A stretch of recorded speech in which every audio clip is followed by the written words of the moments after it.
Come organize my craft closet with me. As you guys know, my craft closet is pretty organized already, but I've collected a few more items, so I need to reorganize. For example, I started making some candles, and I have a lot of candle making items that I've just been placing on the floor. That's definitely not going to work long term.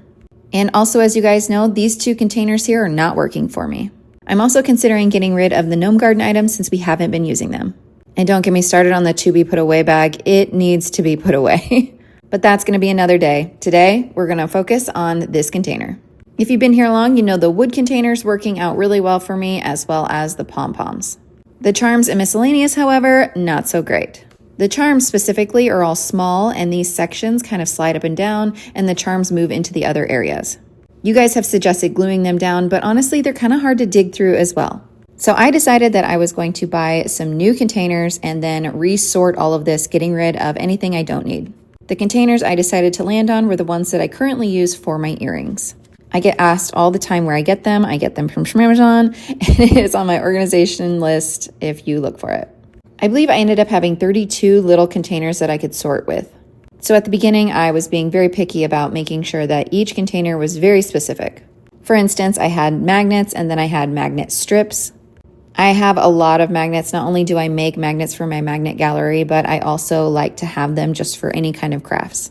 And anytime we have a little charm or plastic item that I think might be useful in some type of craft in the future, I keep it as well. If you craft, you get it, you know? But I have a strict rule that any of these containers, if they're full, then I'm going to have to get rid of something. And I did end up with a small pile of donation items that I was able to put in the donation box at the end.